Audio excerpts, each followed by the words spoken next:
Here he is, Mr. Azrael. Mr. Azrael, the chapter master of the Dark Angels. New sculpt, new sprue.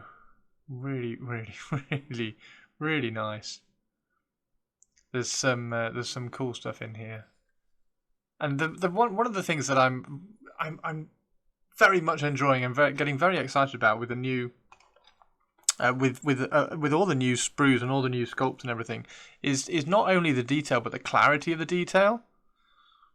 Like it's so crisp, so good,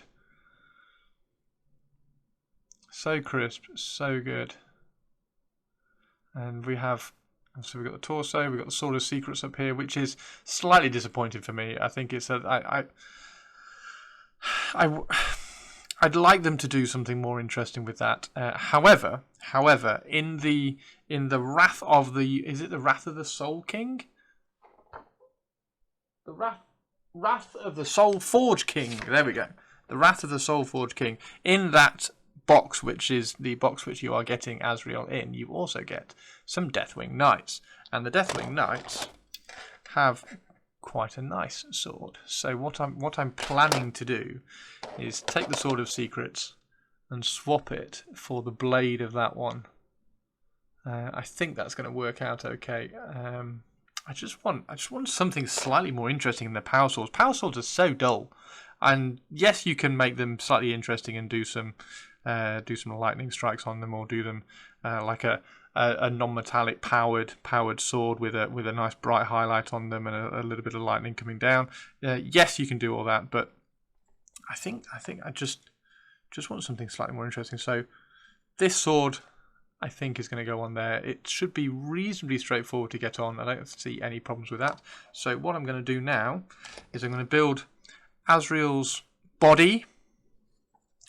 We're going to have a look at some of the maybe some of the areas which we might need to get some milliput out and do some gap filling, and then we're going to swap the sword out as well. So let's get on with that right now.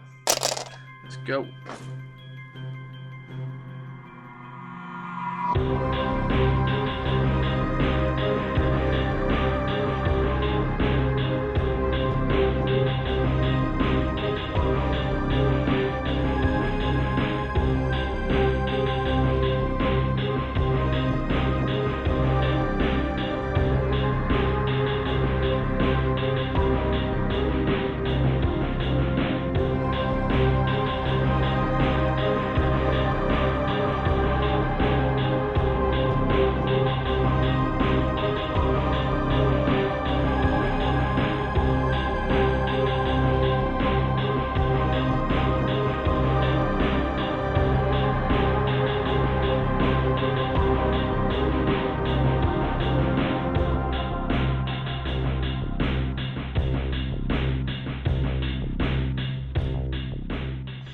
Here he is.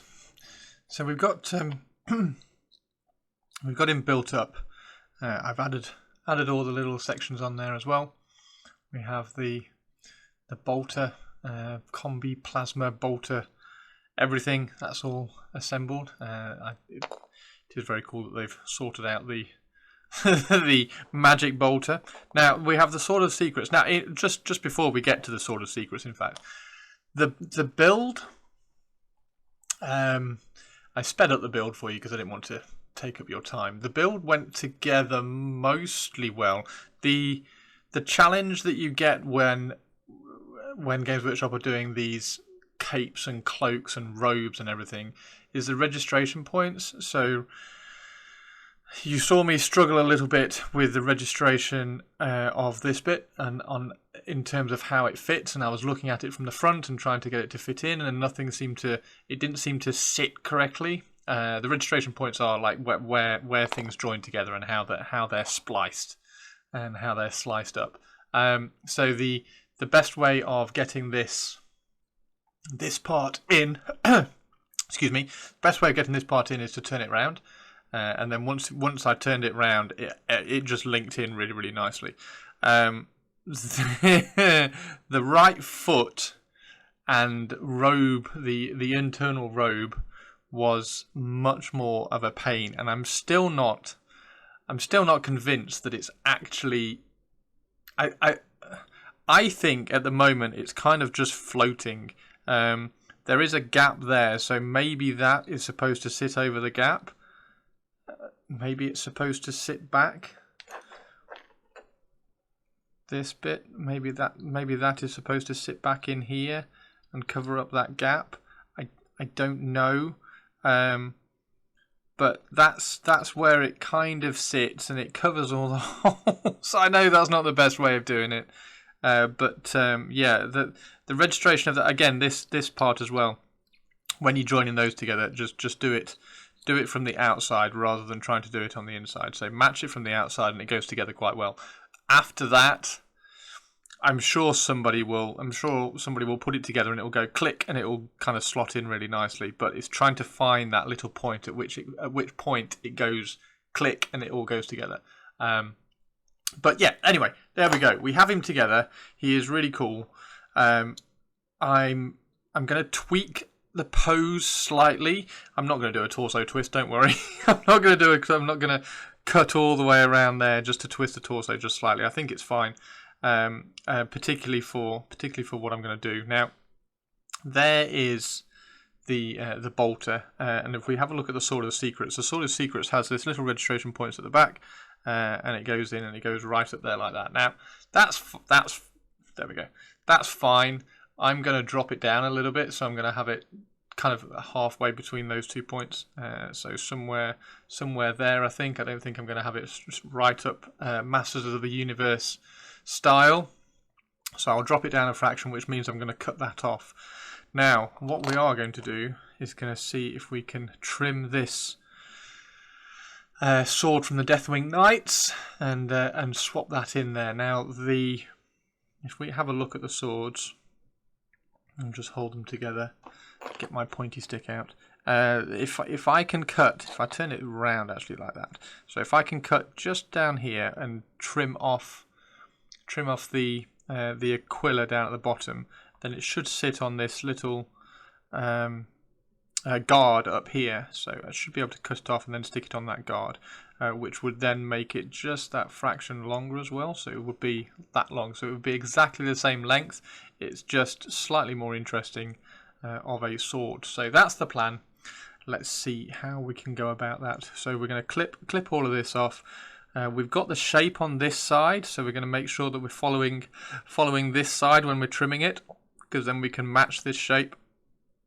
And that shape, when we put it on the sword, we'll make sure that shape is on the underside, so it's less noticeable if we do kind of mess up. And then all of this on the back should be quite straightforward to kind of trim out and clean up. So let's get involved in that and see how we get on.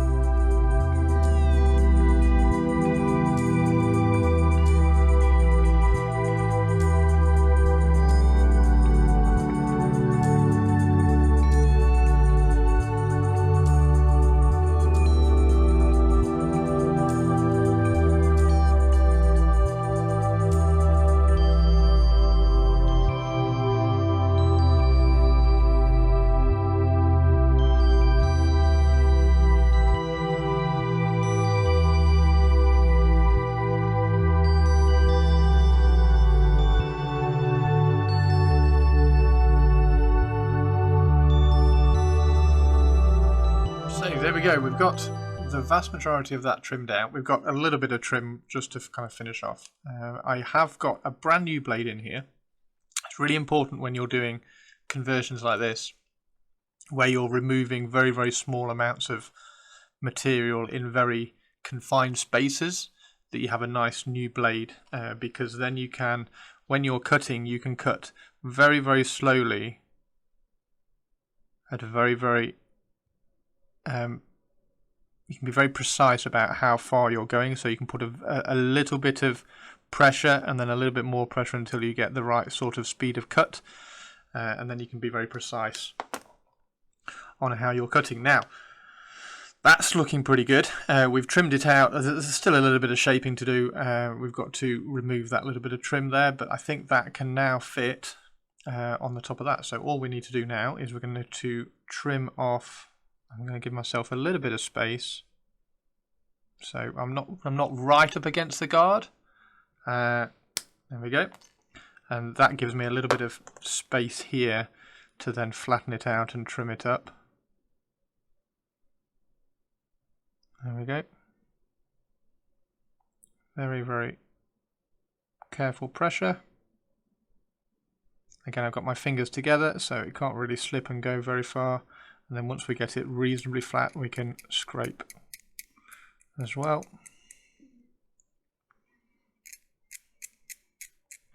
And what we're going to need to do is I'm just going to create a little bit of a recess down the center for the glue to sit and then expand as well.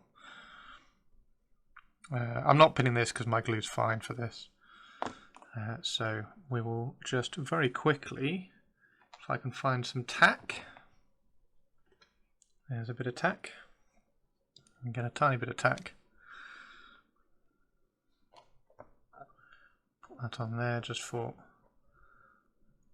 the sake of seeing it. There is Azrael's new Sword of Secrets, which I think works much better. I think it's a bit more impressive. I think it looks cool. So I'm going to carry on trimming and neatening up this little bit around there, exactly the same as you've seen me doing so far. I'm just going to take very, very tiny marks and cuts away, and we'll have that ready, and then we'll glue it onto there. So let's get back to that.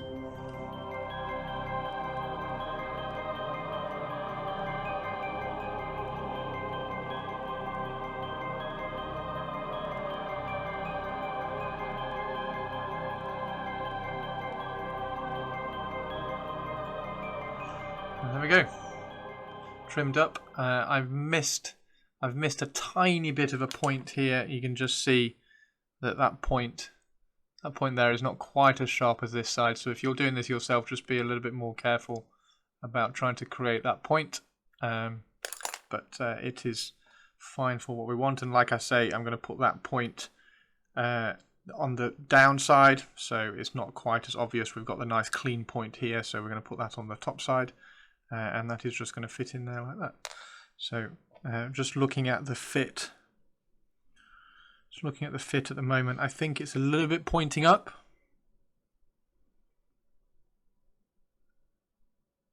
Just a fraction.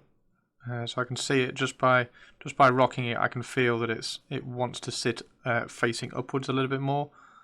And we need to decide whether that is the hilt, the guard, or the blade. I think it's the blade. So I'm just going to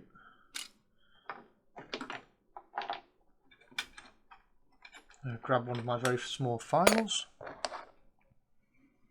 and very carefully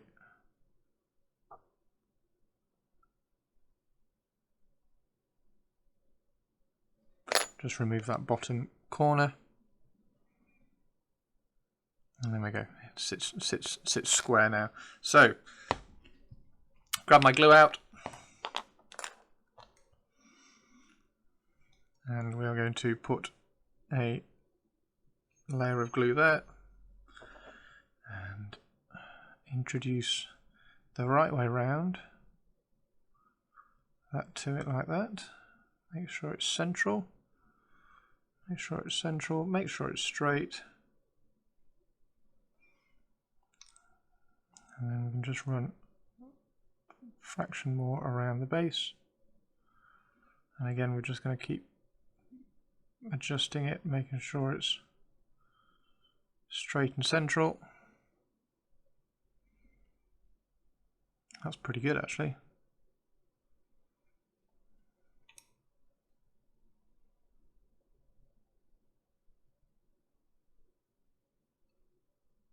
And this is the back side of the blade as well. Front side looks pretty good. There we go. The new, it's just drifted again a fraction. I'm just going to hold that straight just while the glue cures just a fraction more. And there we go. We have a new Sword of Secrets ready for Azrael. So I'll come back in a second when this is all dry, and we'll show you the model together, and then we'll get painting. We're done. So we've got everything done. We've got the sword. The sword is all dry. It's all bullet straight, and the angle of it, you don't actually see a lot of the kind of the shape of the blade because he's kind of holding it, angling down. So you've got to be quite low on the model or quite high on the model to see it. But it still gives that just like a little bit of extra detail. You could, if you wanted, trim off the detail on the end of the sword just to keep it, to make it even more kind of smooth, and then you can do a really nice paint job on some either non-metallic or a little bit of a power crackle on it. I've also just dropped the backpack on as well. I'm still undecided. I'm currently doing my grey knights as well. I'm currently undecided whether I even like back banners. He obviously iconically kind of needs the back banner, and it is kind of peak 40k, like warriors running around with a massive banner on their back. So yeah, he'll probably end up with it on. But you can also see how this armor's just been dropped down just a fraction as well. It's not the completely vertical Masters of the Universe He-Man kind of pose. So the only thing now that you have to decide for yourself is whether you go, and it is a really nice bare head actually, whether you go bare head Azrael. It's a really, let's see if I can focus in, zoom in and focus in on you. It's a really nice bare head. Almost looks like an old Eisenhorn, but it's a really nice bare head. It's got an incredible nose structure. I know it's an odd thing to point out, but it's a really nice bare head sculpt. So you have to decide, everybody, whether you want bare head Azrael or whether you want helmet Azrael. Originally, I was going to go helmet. I was going to have the helmet because I thought everybody would put the bare head on, and I wanted to be a little bit different, and it also gives you a chance to do some non-metallic wings, some nice gold wings or something. I don't know now. the bare head, the sculpt on the face is so nice. I'm kind of struggling to not put that head on. Also, one other thing as well, the helmet seems to be kind of tilted over slightly, so I would probably snip off the peg just to kind of straighten the helmet up a little bit, because it seems to be just a fraction like wonky. It's just tilting over a little bit, so I would probably just snip that peg off. But yeah, there we go. Azrael, new Azrael. Welcome, congratulations to Primaris, Mr. Azrael, Lord of the Dark Angels. There we go, get his head on there. Yeah, fantastic. I'm going to do a painting video now, so I'm going to go and get this primed so that we can get it all painted up. In terms of gap filling as well, I might run a little bit of milliput down that gap. The gap on the back is very easy to fill with glue, as you saw when I was building it. This one probably just needs a little bit of milliput in terms of filling that gap in, but there we go. In my opinion, just drop that sword down a fraction from the hero pose, and that's a really nice balanced composition of a model. I like it a lot, apart from the back banner, but you've got to buy into something 40k at some point, and I think back banners is where I have to buy in. There we go. Azrael all converted up, new Sword of Secrets, and enjoy. And yeah, I'm going to go and do some painting now. So thank you very much. I will see you next time. You can grab me on Twitch Monday, Wednesday, Friday, and most Saturdays as well. So twitch.tv/Chris Frossin. And you can find me on Twitter and Instagram under the same, and the same on Patreon as well. So thank you very much, everybody who has signed up, subscribed, dropped me a follow, everything like that. If you like the video, I would love it if you could just drop a comment down below. Which sword do you prefer? Do you like the nice, simple power sword, or do you like the more interesting, I think, sort of secrets which I've done. And if you do your own conversion of Azrael, he's really, really nice. I think there's a lot of room for some cool conversions on this. You can clean off the chest area and make this into all sorts of cool looking characters. So drop me a tag if you do anything with him, and I will see you in the next video. Thanks very much, everybody. Bye bye.